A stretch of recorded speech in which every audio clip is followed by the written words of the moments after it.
This video tutorial explains the basics of the FS5 operation for steady-state fluorescent measurements. This diagram shows you the basic architecture of the FS5. In blue you can see the excitation light path, and in red the emission light path. At the left-hand side you can see the sources, and at the right-hand side the detector. In this area you can see the sources. The larger lamp is a 150 watt xenon lamp used for steady-state measurements, and the smaller lamp is the microsecond lamp used for microsecond lifetime or MCS measurements. They are separated by an off-axis elliptical mirror which allows you to switch between the lamps. This shows you the excitation monochromator. It is a 225mm focal length Czerny-Turner monochromator. It has two spherical mirrors and a grating. The excitation shutter is used to block the light from coming into the monochromator. And you can see on the exit of the monochromator we have excitation filters. These are long wavelength pass filters used for suppressing second order and harmonic effects. This area shows you the sample chamber and the optics around the sample chamber. You can see we have a liquid sample holder in just now with a cuvette inside. You can see that on the blue path you have a reference detector which is used for correcting the excitation spectra. You can see some of the blue excitation light passing through the cuvette. That is light which hits the transmission detector which is used for measuring absorbance. The two mirrors you can see either side of the cuvette are toroidal mirrors, and they are used for correcting off-axis aberrations in the optical path. The emission monochromator is very similar to the excitation monochromator. It has an emission shutter which is controlled by the sample chamber lid, and also a set of emission filters which are used to suppress second order and stray light effects. At the exit of the emission monochromator, this is where the detectors are located. The FS5 has space for two detectors, and they are usually PMTs or photomultiplier tubes, covering a variety of spectral ranges and response times.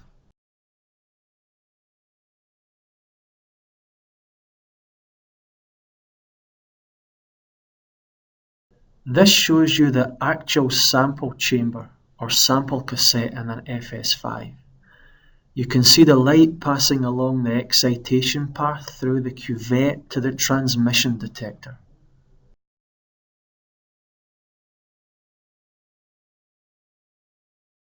Here we can see how easy it is to change a sample cassette in an FS5. First you unscrew the sample cassette and pull it out.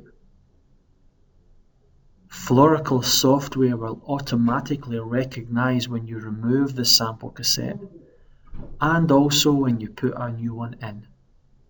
It will recognize exactly what cassette has been taken out and exactly what cassette has been put back in.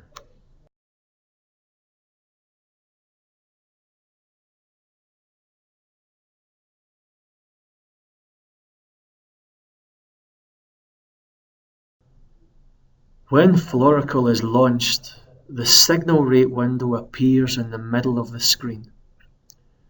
In order to look at the signal on the transmission detector, choose Options, Signal Rate Options, and tick the Display Transmission Signal. You will now see a third bar on the signal rate screen. The signal rate screen is by far the most important screen in Fluorical software. It shows you what source light path you use. It shows you what excitation and emission wavelengths you choose and what bandwidths you're using. It shows you the detector light path as well as a signal on all three detectors: excitation reference, transmission, and the emission detector.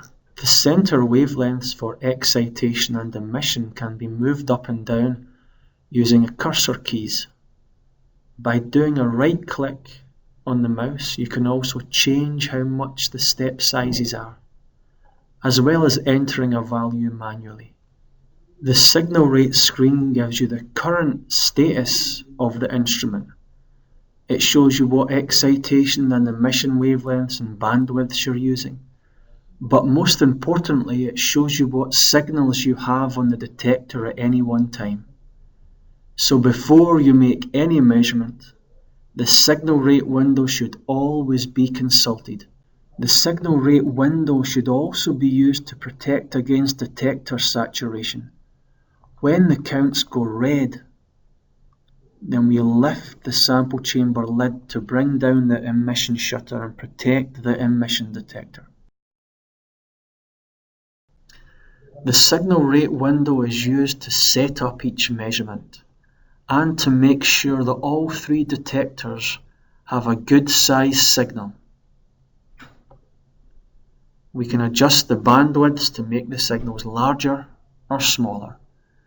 After we are happy with the signal size we see, we use the Lambda menu to choose any one of the steady state scans. If we choose an emission scan, you can see the excitation and emission parameters and bandwidths all come from the signal rate window. Pressing the Apply button saves the changes you made until next time, and pressing the OK button will begin the scan. Once the emission scan is finished, you can see the properties are displayed down the right-hand side of the spectra. Making an excitation scan is just as simple. You have the same emission wavelength that you chose in the signal rate window, and you set up the excitation wavelength from start to finish with a step size, dwell time, and number of repeats. You can also choose to have excitation correction, which corrects the excitation spectra using the reference detector. Again, the properties are shown down the right-hand side of the spectra.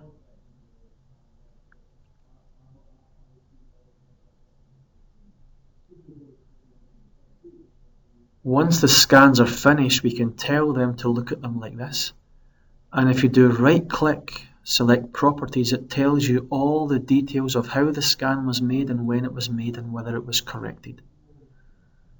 There are a number of other options you can choose to analyze the spectra in many different ways.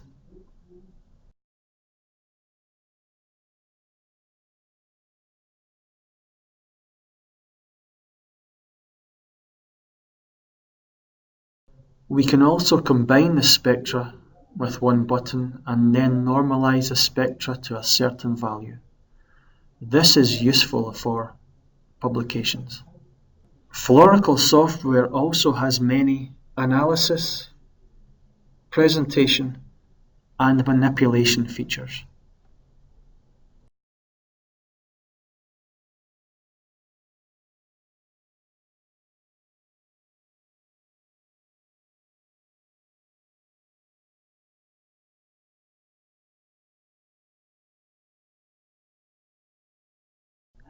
One of the most common features that customers use is the emission map. So this is a series of excitation scans at different emission wavelengths, or a series of emission scans at different excitation wavelengths. Either way, it is a complete fluorescence map of the sample. The emission map also allows you to automatically avoid first or second order scatter situations.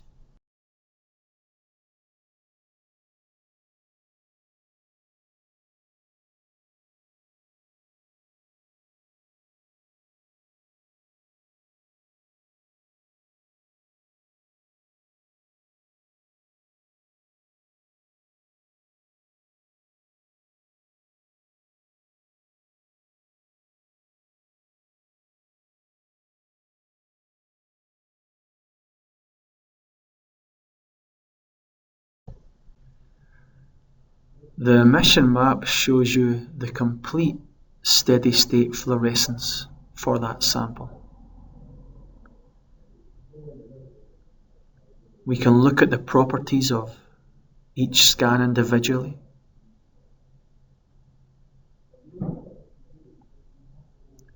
And if we wish, we can also do the correction for all of the scans together or one scan at a time.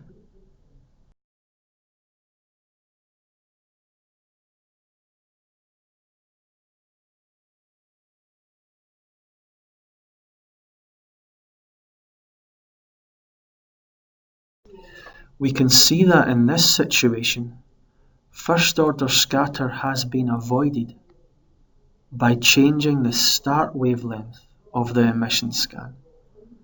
And certain emission scans will start at different emission wavelengths.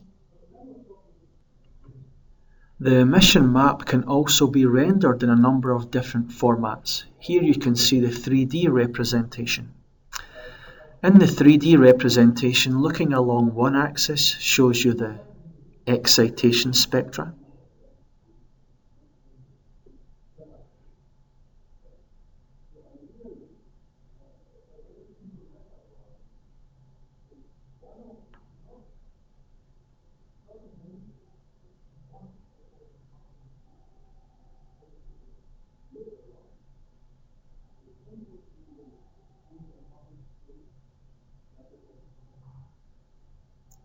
Whilst looking along the other axis shows you the emission spectra. The emission map can also be rendered as a thermal graph. And by clicking on this using the Control key and the Shift key, you can change the location of the X and Y axes.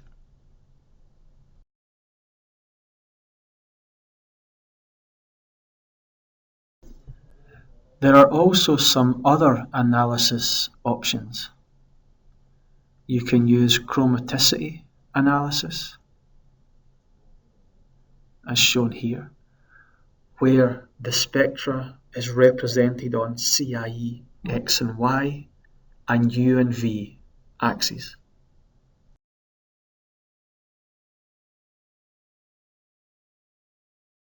The user can also input reference values which the CIE coordinates can be compared to.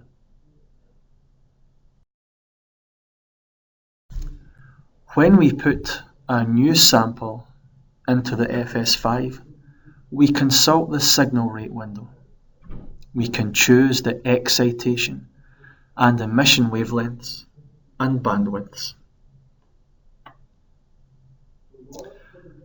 On the emission scan setup, you have a correction tab where you can choose to have excitation, emission correction, and background subtraction. The emission tab shows you the scan from and to wavelengths, as well as the step sizes and dwell times. The number of repeats is the number of times the scan will repeat.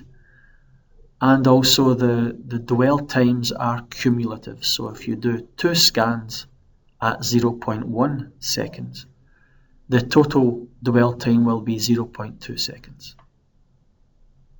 You can see the feature on this scan, the small step around 400 nanometers. This is caused by the engagement of the emission glass filter for suppressing second order effects. So it's very important that you perform emission correction on this spectra in order to correct out or remove this step. Equally, for an excitation scan, you have excitation and emission tabs. The excitation scan parameters are the same, which wavelength from and which wavelength to.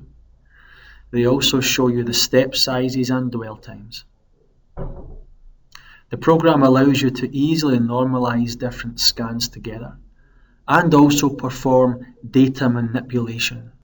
The transmission scan makes use of the transmission detector and is used for measuring the absorbance of samples.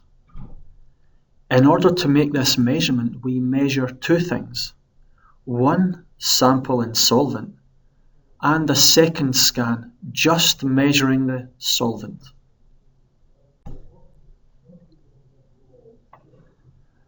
Once we've measured both scans, we overlay them together in the same measurement container.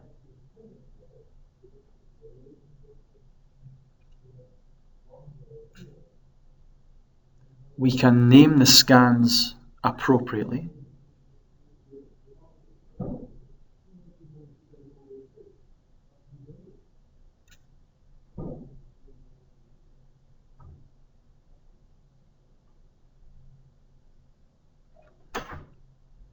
And then we perform the absorption analysis.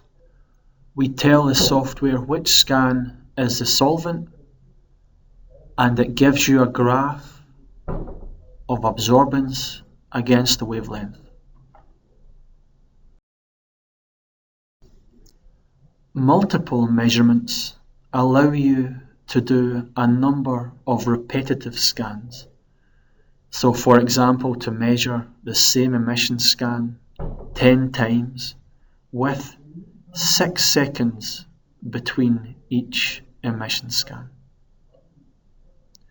This is useful if your sample has any kinetics or photobleaching.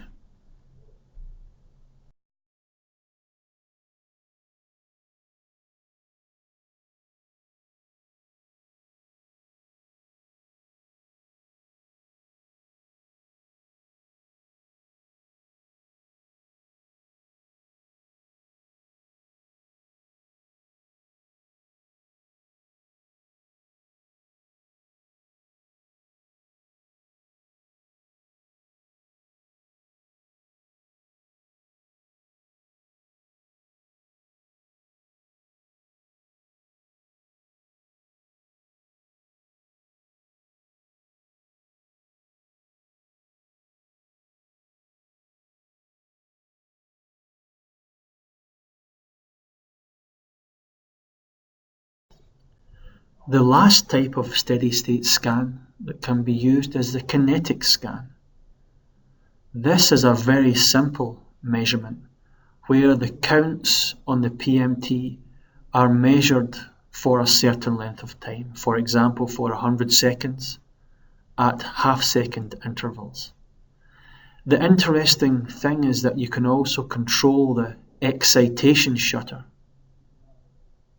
to control the illumination of the sample for fluorescent excitation.